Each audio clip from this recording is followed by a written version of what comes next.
दोस्तों, अगर एक साधारण लड़की सबरीना लाल अपनी मरहूम बहन को इंसाफ दिला सकती है तो कुछ भी हो सकता है। अगर हमारी मेल डोमिनेटेड सोसाइटी में एक नारी आईपीएस ऑफिसर किरण बेदी बन सकती है तो कुछ भी हो सकता है। और अगर एक लड़की बछेंद्री पाल प्रकृति को चुनौती देते हुए माउंट एवरेस्ट तक चढ़ सकती है तो कुछ भी हो सकता है। इसी सोच के साथ मैं आप सबका स्वागत करता हूं द अनुपम खेर शो, कुछ भी हो सकता है में। दोस्तों, जब मैं मुंबई आया था तो मेरा एक ही सपना था कि हिमाचल का सबसे बड़ा एक्टर बनूं। स्ट्रगल करते करते 1.5 साल कैसे निकल गया पता ही नहीं चला। ऐसा लगा कि किस्मत ने करारा थप्पड़ मारकर मुझे बेहोश कर दिया और जब आंख खुली तो अपने आप को बांद्रा ईस्ट के रेलवे प्लेटफॉर्म पर बैठा पाया। मैं बहुत निराश हो गया। और क्यों ना होता, मैं एक पढ़ा लिखा इंसान था, नाट्य कला में गोल्ड मेडलिस्ट था। एक्टर बनना मेरा गुरूर ही नहीं बल्कि मेरा हक था। बहरहाल मेरे सब्र का बांध टूट गया और मैंने वापस अपने घर शिमला जाने का फैसला कर लिया। फिर एक दिन मेरे दादाजी की चिट्ठी आई जिसमें उन्होंने लिखा था, अनुपम, वापस आने का फैसला तुम्हारा है, मैं तुम्हें रोकूंगा नहीं, लेकिन यह जरूर कहूंगा कि भीगा हुआ आदमी बारिश से नहीं डरता। उनकी इस बात से मानो मेरे शरीर में करंट सा दौड़ गया।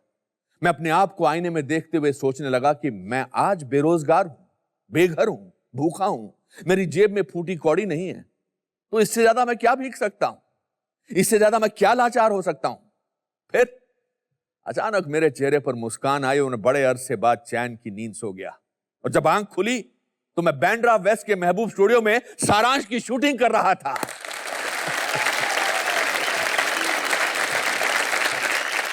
मेरे दादाजी का कहने का अर्थ था कि इंसान को कभी हार नहीं माननी चाहिए।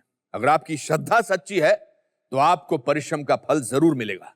सिर्फ एक गुण अपने अंदर सहेज के रखिए और वो है धैर्य, यानी पेशेंस। और फिर है ना हमारी फिलॉसफी, लाइफ में कुछ भी हो सकता है।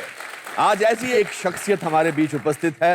इन्होंने जीवन में बहुत परिश्रम किए, बहुत ठोकरें खाई, असफलता और अपमान सहा, लेकिन इन्होंने हिम्मत और धैर्य नहीं छोड़ी। दोस्तों, सच बताऊं तो इनमें मुझे अपना बीता हुआ कल दिखाई देता है, वही जुझारू रवैया और अपने काम के प्रति श्रद्धा। मेरा इनकी तरफ एक बायस भी है, शायद इसलिए क्योंकि ये भी हिमाचल की है। हमारी आज की गेस्ट और वुमेन एम्पावरमेंट की एक मिसाल, the queen of our hearts and रानी of Himachal, ladies and gentleman, please welcome Kangana Ranaut.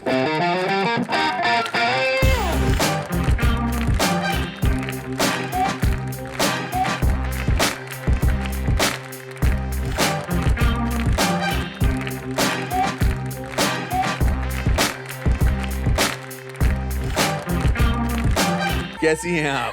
I am very good sir. अच्छा, क्या महसूस करती हैं जब आपका इंट्रोडक्शन ऐसा देता है एक ऐसा इंसान जिसने 485 फिल्में कर ली हैं? I think you are one of those people जिन्होंने हमेशा ही मुझे इसी इज्जत से, इसी सम्मान से, इसी तरह सराहा है। इवन जब मुझे, जैसा आपने कहा कि बहुत ज़्यादा स्ट्रगल मैं कर रही थी और जब मेरा कोई नाम भी नहीं था, ऐसी कोई बॉडी ऑफ वर्क भी नहीं थी जिसको लेके हम कुछ गर्व महसूस कर सके, I have always got your support. तो आज मुझे अच्छा लगता है and for me to be here and आप मेरा इंटरव्यू कर रहे हैं, तो दैट इज वेरी स्पेशल। मैंने अपने आपके इंट्रोडक्शन में बोला कि मुझे अपना बीता हुआ कल आप में नजर आता है। जी, ये बहुत बड़ी बात है मेरे लिए, क्योंकि आप बहुत ही बेहतरीन एक्टर माना जाता है आपका और बहुत ही सम्मान है आपका इंडस्ट्री में, और आप भी हिमाचल से आते हैं। तो हिमाचल की एक खासियत जो है ना, हमारा दिल बड़ा साफ होता है बहुत, क्योंकि आई थिंक पहाड़ी लोगों का ये रहता है कि जो दिल में है वही जबान पे है। बिल्कुल। तो वो एक कोई वो फिल्टर नहीं है कि जो थॉट है वो बिल्कुल बहुत ही सिंपल, बहुत ही सादगी होती है वहाँ के लोगों और में, मासूमियत होती है, सादगी, मासूमियत। जब मैं शुरू में अपने पिताजी के साथ माल रोड पे चलता था हिमाचल में, तो मेरे पिताजी को सब लोग नमस्ते करते थे। एंड मेरे पिताजी सिर्फ क्लर्क थे फॉरेस्ट डिपार्टमेंट में। तो मैंने कहा, पापा आपको सब लोग नमस्ते क्यों करते हैं? तो बोले, जब मैं बहुत साल पहले यहाँ पर 1953 में आया था तो पहले 6 महीने मैंने सबको नमस्ते किया था, अब पूरी जिंदगी मुझे नमस्ते करते हैं। ऐसा That's very nice. किसने आपका नाम किसने रखा था? मेरे दादाजी ने। एक्चुअली इसकी भी एक कहानी है। मेरे जो दादाजी हैं वो आईएएस ऑफिसर हैं और वो मुंबई में ही काम करते थे अपने दिनों में। तो उनके कोई फ्रेंड थे जो कि विक्रांत शिप, जो बहुत बड़ा शिप था मुंबई जी, में, जी, जी, हाँ। उसके कैप्टन है। तो उनकी 2 बेटियां थी, जी। कंगना और रंगोली। अच्छा। तो उन्होंने वो नाम सुने हुए थे। तो हाँ। जब मेरी सिस्टर पैदा हुई हाँ। तो सब काफी खुश थे क्योंकि पहली लड़की थी। हाँ। तो मेरे दादाजी ने कहा उनका नाम रखिए या तो कंगना या रंगोली। अच्छा। तो उसका नाम रख दिया रंगोली। अच्छा। फिर जब मैं पैदा हुई तो सब इतने खुश नहीं थे क्योंकि फिर से लड़की हुई है।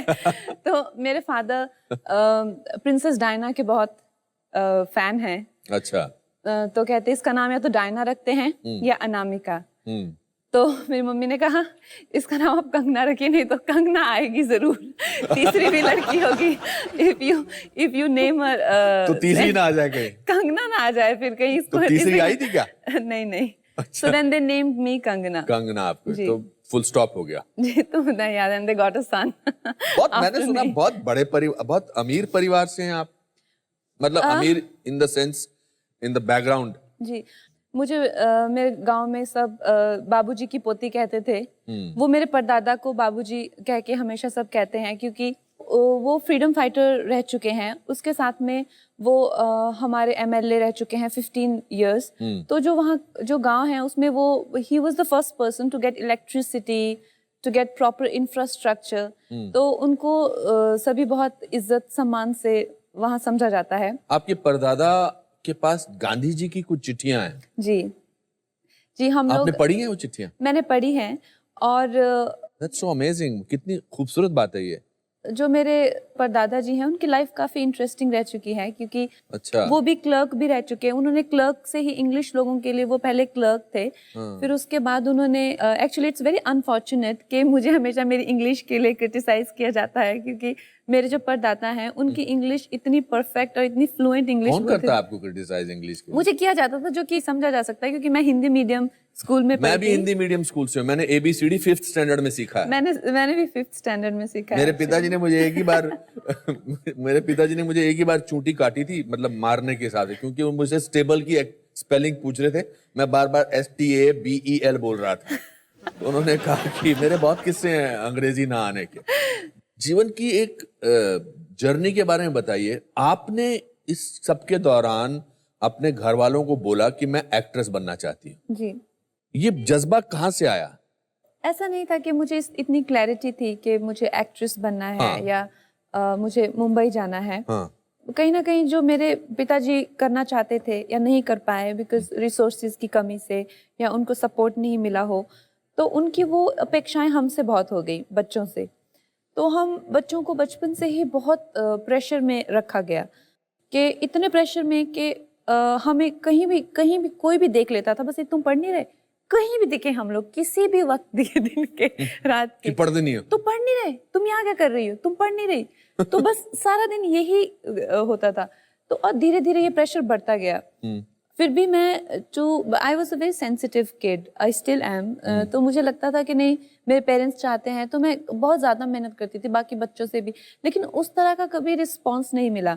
आई थिंक मेरी लाइफ में टर्निंग पॉइंट आया जब मैं हॉस्टल गई। हॉस्टल में कहाँ पे? चंडीगढ़, DAV 15।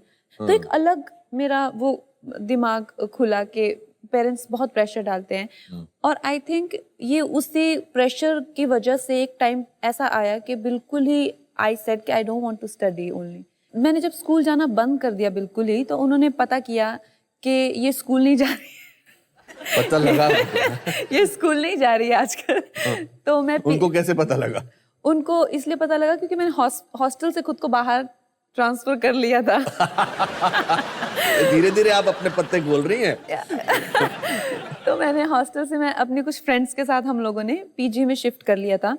तो उसके बाद में थोड़ा सा आवारापन शुरू हुआ, यहाँ वहाँ जाना, पार्टीज करना, स्कूल नहीं जाना, आर्टिस्ट बनना है उसका भी थोड़ा सा खुमार हो गया, थिएटर करना है। इस दौरान आपकी फेवरेट एक्ट्रेस कौन थी? इस दौरान जिस्म रिलीज हुई थी बिपाशा बासु की। हाँ। हम लोग साथ दिन काजल लगा के जादू है नशा है गाना गाना गा के, और जो गेड़ी रूट है चंडीगढ़ में, उस पे गेड़ियां लगाते थे। वैसे टॉप्स चले थे स्लिट्स वाले, फिर काजल लगा के वो बिपाशा बासु ने जो एकदम वो एक रीडिफाइनिंग स्मोकी आईड जो किया था, तो वो सब थोड़ा सा हवा जिसे लगता है ना कि फैशन की हवा लग जाना, तो वैसी हवा लगी हुई थी। तो फिर मेरे पेरेंट्स थोड़े से डिसअपॉइंटेड हुए, पर उस टाइम पे मैं इतनी होपलेस नहीं थी। आई ट्राई टू रीजन कि ऐसा नहीं है कि आप जैसा सोचते हैं डॉक्टर इंजीनियर्स ही सब कुछ नहीं होते हैं, you know I can do this and that, but my dad didn't buy it at all.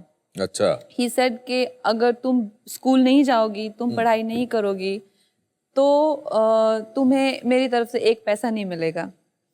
तो पहले तो 5-6 दिन तो ऐसे ही चला। फिर एक दिन मेरे डैड कभी कभी शाम में ड्रिंक करते हैं, तो ड्रिंक करने के बाद उन्होंने मुझे धमकाया कि तुम हमारे घर के बच्चों को भी गलत इन्फ्लुएंस कर रही हो।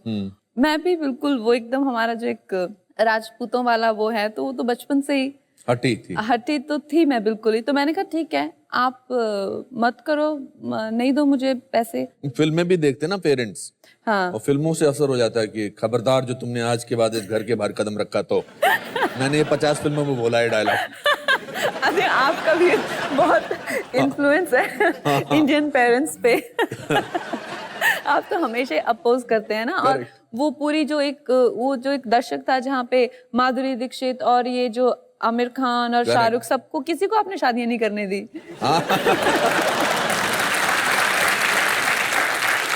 मगर मैंने बहुत सारी फिल्मों में, जैसे कुछ कुछ होता है, दिल वाले दुल्हनिया ले जाएंगे, दिल है कि मानता नहीं, उसमें तो मेरे जैसा बाप कोई था नहीं। हाँ। अच्छा, फिर फाइनल कन्फ्रंटेशन कब हुआ आपका?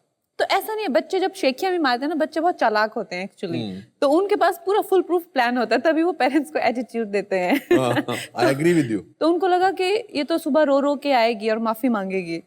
तो मैं तो सुबह अपने बैग्स पैक करके दिल्ली चली गई। तो मैं वहां पे गई तो चंडीगढ़ में पीजी में रह के मुझे इतना पता चल गया था कि कैसे पोर्टफोलियो बनवाना है, स्मॉल टाइम जो मनी है, आइसक्रीम की एड में पीछे खड़े हो जाओ, 5-6 हज़ार रुपए मिल जाते हैं या कुछ हो जाओ। तो इतना तो मुझे था ही पता कि रेंट और ये तो मैं अपना आराम से कर ही सकती हूँ।